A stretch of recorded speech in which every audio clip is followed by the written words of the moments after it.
November 25, 1963, 2 days after John F. Kennedy's funeral. Jackie Kennedy sat alone in a dim hotel room, the phone cradled to her ear. She had dialed a number no one expected, Graceland. When Elvis answered, his voice was soft, almost trembling.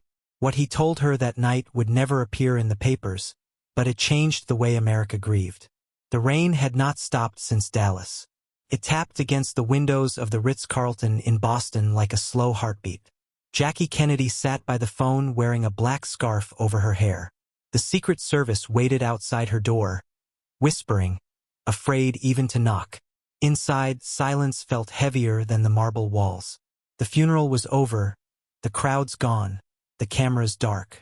She could still hear the muffled echo of the national anthem, the flag folding, the sob of a child who didn't yet understand his father was history.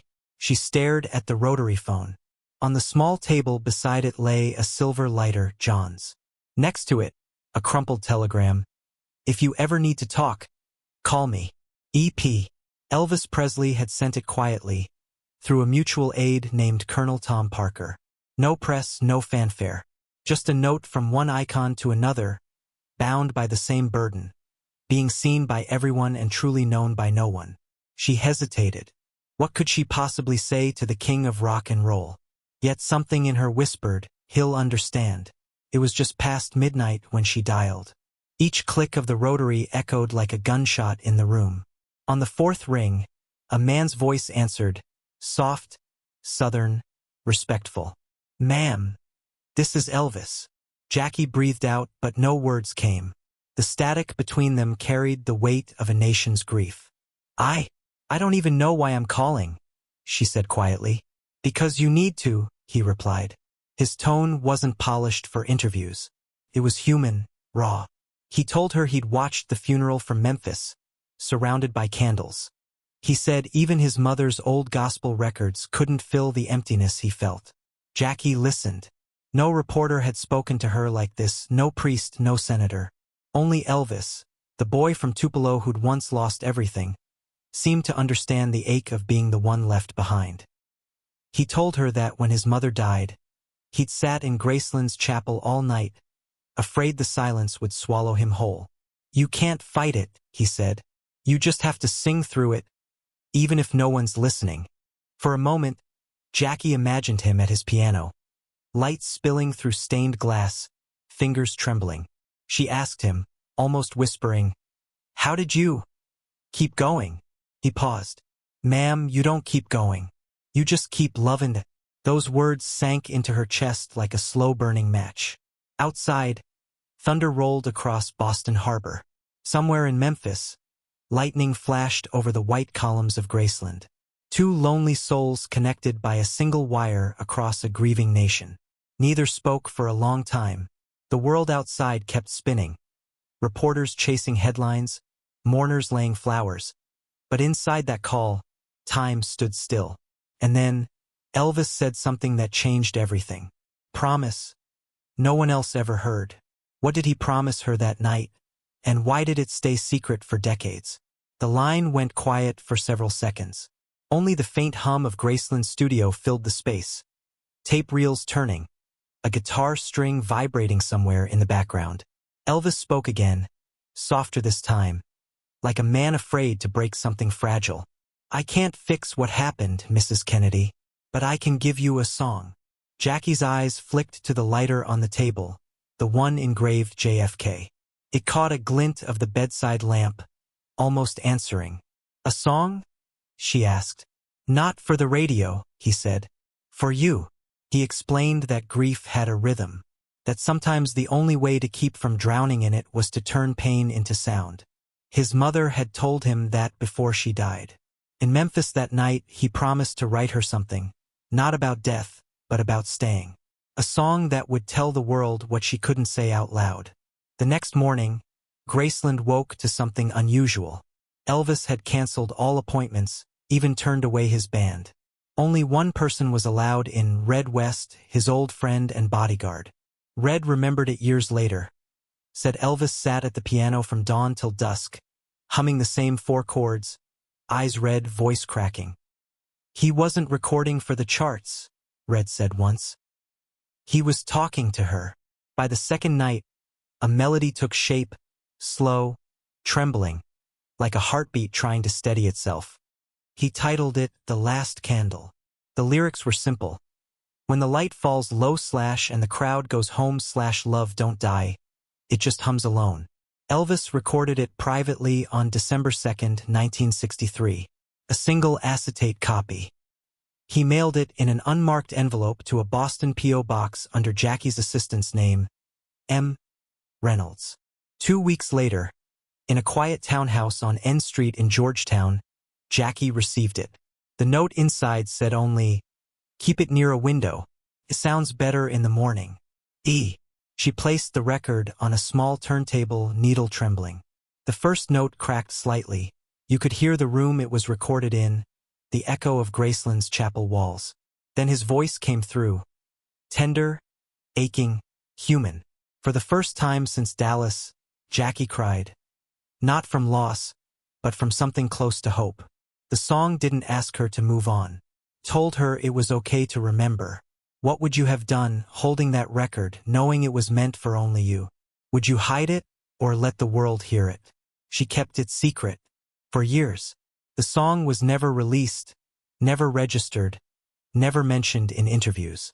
But it traveled quietly, among White House staffers, a few Memphis musicians, whispered about like a ghost melody. A diary entry from one aide decades later read, "She would play it on anniversaries. Sometimes we'd hear it through the door. That same trembling voice, like he was still praying for her." The acetate itself vanished sometime in the 1970s. Some say it was lost in a fire. Others claim a collector in Nashville still guards it, locked away in a safe. But one fact remains. After that call, both of their lives began to shift. Jackie found her calm. Elvis began to question his fame. The promise had changed them both, but neither could escape the cost of keeping it. The crowd at his next show would feel it first. What did he sing that night in Las Vegas that made even the security guards cry? Las Vegas Hilton, August 11, 1970. Nearly 20,000 people filled the main showroom, lights flashing off champagne glasses and sequined gowns. The air buzzed with cigarette smoke and restless excitement. Elvis was back on stage after years of silence. But something about him was different that night. He stood at the edge of the curtain, head bowed, holding a small silver lighter. It wasn't his. Inscribed on it, faintly, were 3 letters, JFK. No one knew how he got it. Rumors said it arrived in a plain envelope months earlier. No note, just the lighter and a folded napkin that read, "You kept your promise." The orchestra tuned behind him. Brass shimmered. The crowd roared. Yet he just stared at that lighter until the stage manager whispered, "You're on." He walked into the lights. Flashbulbs burst. The crowd screamed, expecting hound dog or suspicious minds. But when the piano began, the melody was unfamiliar. Slow, reverent, aching. "This one's for someone who once reminded me that love don't die," he said. The band fell silent except for a single guitar note. He sang, "When the light falls low and the crowd goes home." A hush rippled through the Hilton.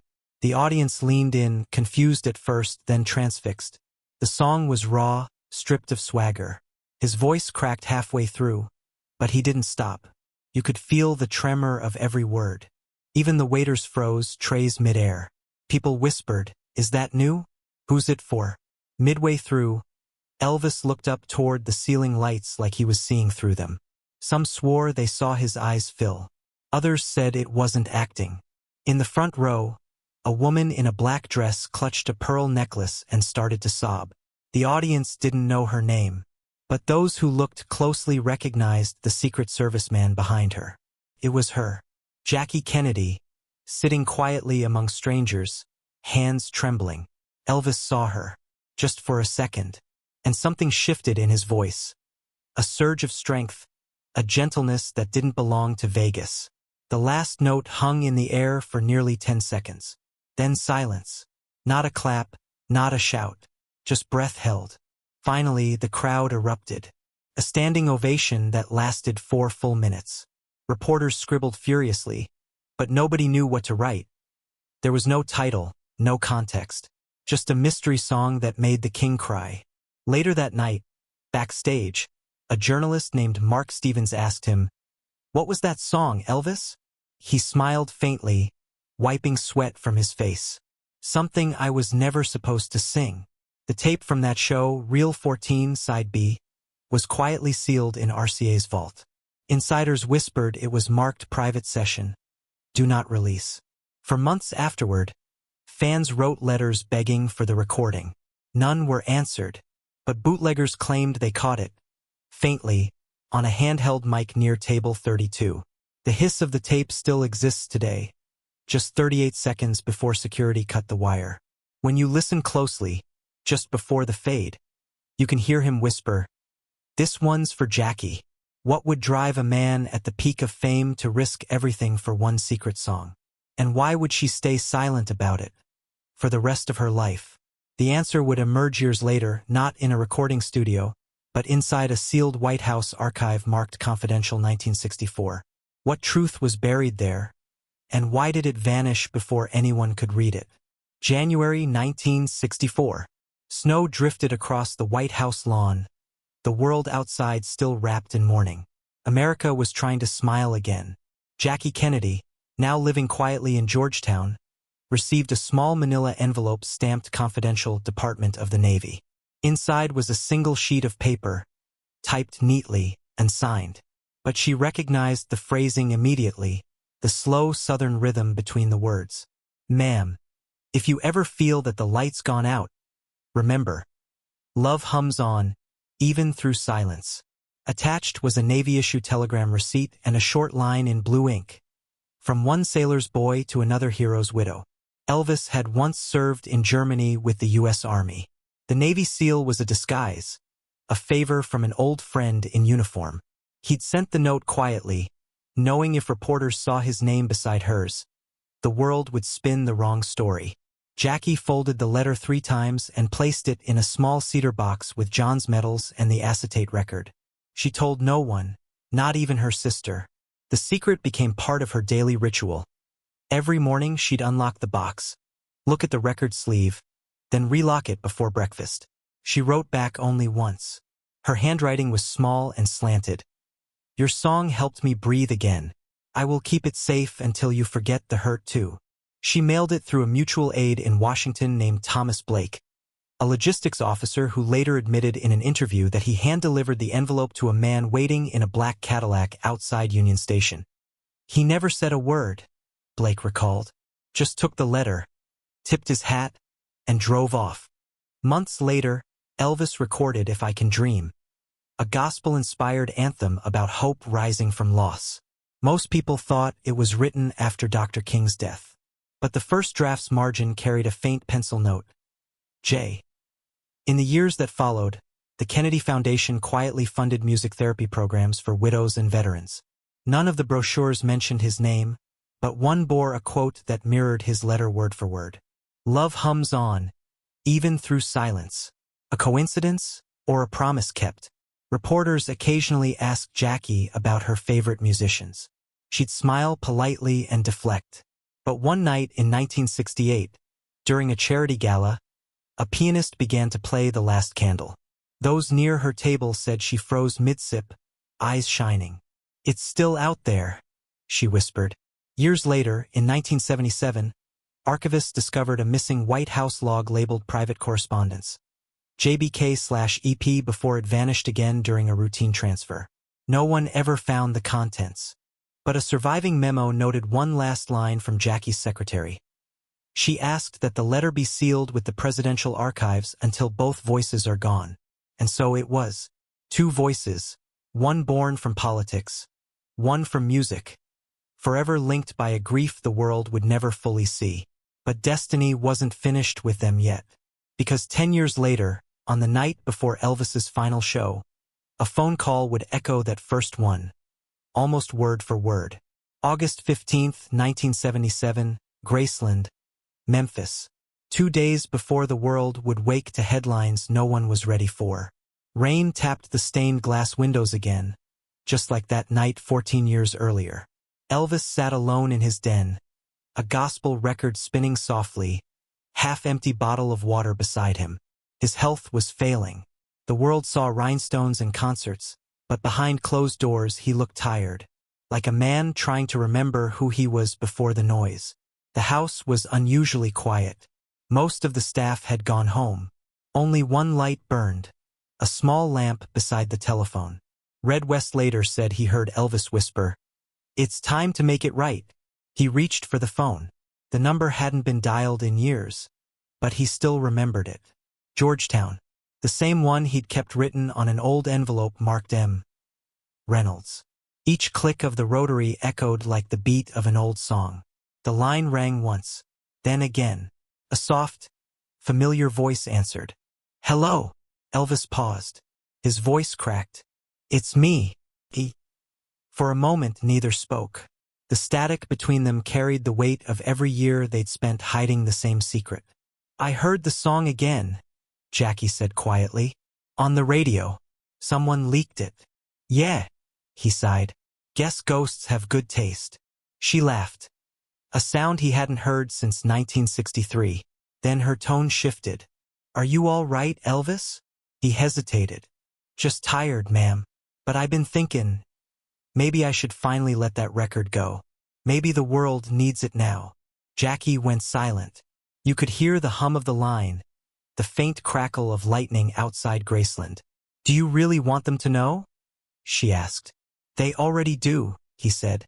"They just don't know they do." He told her he planned to perform The Last Candle one final time, this time not in secret. He wanted her to know before anyone else. "It's not about fame anymore," he said. "It's about finishing the promise." Jackie's voice trembled. "Then promise me one more thing, Elvis, whatever happens. You'll keep singing through it." He smiled softly. "Always." The next day he rehearsed alone in the jungle room. A tape recorder clicked on, low quality but clear enough. He sang the song one last time, slower, voice rough but honest. When he reached the final line, he whispered, barely audible, "For you, ma'am." That tape was the last full song he ever recorded. 2 nights later, the phone rang in Georgetown again. Jackie's maid answered, then froze. The television in the next room was already showing the news. Elvis Presley, dead at 42. Jackie walked to the window, the same spot where she'd first played that acetate years before. She held the lighter in her hand, thumb tracing the initials. The city outside was silent, and yet, she swore she could hear the faint hum of a melody carried by the wind. "Love don't die. It just hums alone." She whispered, "Rest now, Elvis. You kept your promise." Outside, the morning sun broke through the clouds over Washington. The same hour the gates of Graceland filled with candles, flowers, and fans singing in the rain. The world thought it was mourning a singer, but somewhere, quietly, it was finishing a love song no one else ever heard. But the story didn't end with his death, because a single envelope, sealed and unmarked, was about to resurface and change everything again. August 1978, 1 year after Elvis's passing. Georgetown, Washington, D.C. The air smelled of rain and roses. Jackie Kennedy, now living quietly under the shadow of new headlines and old ghosts, sat by her window again. The same window that had framed every memory since Dallas. She was writing thank you notes when a courier arrived with a small brown envelope. The return address read only, Memphis, Tennessee. Her heart skipped. Inside, wrapped in tissue, was a cassette tape and a single Polaroid. Elvis at his piano, smiling faintly, the date scrawled on the back. August 15, 1977, last session. The handwriting was unmistakable. Beneath the photo, a note. "For when you're ready to let the world hear it. Eh." Her hands shook as she placed the tape into an old Sony player. Static. Then that same trembling piano. His voice, lower, weaker, but clearer somehow. "When the light falls low, and the crowd goes home, love don't die, it just hums alone." Tears filled her eyes. For a moment it felt as if time folded, 1963, 1970, 1977, all meeting in the quiet of that room. That evening, She called her daughter Caroline into the study. "There's something you should keep," she said. "A song from someone who knew what loss really meant." Jackie placed the cassette inside a small wooden box beside the silver lighter and the original acetate. Then she whispered, "When people forget the noise, play them this." Years passed. Jackie rarely spoke of it again. But when she died in 1994, the sealed box was discovered in her personal effects, marked only Graceland. Inside the Kennedy Library today, behind glass and quiet alarm lights, sits that same box. The public can't see what's inside, only a brass plaque that reads, "Love hums on, even through silence." Historians argue whether the story is true. Some say the tape was a myth. Others claim a private playback was held for her family in the summer of 1995. But one archivist, speaking anonymously, described what he heard. It wasn't about presidents or fame. It was about two people trying to save each other's souls. Over the years, musicians whispered of a lost Elvis song called "The Last Candle." Bootlegs surfaced, none confirmed. Yet, in 2005, a journalist found an unlabeled reel in a Nashville estate sale. On it, a piano, faint hums, and at the very end, a voice sang, "For Jackie." The world still doesn't know if it's real. But every August, at Graceland, fans gather at midnight and light candles shaped like tiny hearts. They call it the Candle Vigil. Crowds sing softly, thousands of voices blending into the same slow refrain. The same one that once crossed a wire between Boston and Memphis. Jackie's promise. Elvis's song. A nation's shared ache-turned melody. And somewhere in that harmony, you can almost hear him whisper again, "You can't fight it. You just keep loving it." The camera of memory pulls back. Candles glowing against the dark. Faces lit with the warmth of something that never really ended. A legend born from loss. A secret carried by music. And a truth as old as grief itself. That even after goodbye, love keeps singing. The film of time fades to black. Then, slowly, light blooms again. The flicker of 1,000 candles outside Graceland. The reflection of tears on strangers' faces. It's been decades. Yet every year, the crowd grows larger. They don't come for a concert. They come for connection. Among them, old fans whisper the same story. About a widow and a singer who shared one midnight phone call that changed how America grieved. Some say it's legend. Others swear it's truth. But if you listen closely, you can feel something real humming between the lines. Jackie Kennedy never spoke publicly about Elvis Presley. She never confirmed a call, a song, or a letter. But on her final night at her New York apartment in 1994, her nurse reported that a soft melody was playing from a cassette beside her bed. When the light falls low and the crowd goes home, it was The Last Candle. That song, never officially released, never charted, became the heartbeat of a generation without anyone realizing it. Fragments of its melody appear in later recordings, sampled, echoed, hidden in bridges of modern ballads. The sound engineers call it coincidence. But maybe it's something else. Maybe love really does hum through silence. The real moral isn't about two icons. It's about what grief can build when it's shared instead of hidden. He was the king, but she taught him compassion. She was the first lady, but he reminded her to keep feeling. In the end, that's what history forgets. That pain, when voiced gently, becomes music. One of Elvis's backup singers, Millie Kirkland, once said in an interview, "He told us once, right before going on stage, don't sing to be heard. Sing so somebody out there remembers they're not alone." I think that's what that call did for both of them. And maybe that's why the legend still echoes, not because of scandal or fame, but because two people at the height of their loneliness reached out instead of turning away. Mini cliffhanger close is almost equal to 3 minutes mark. How many songs have we heard that were really just prayers in disguise?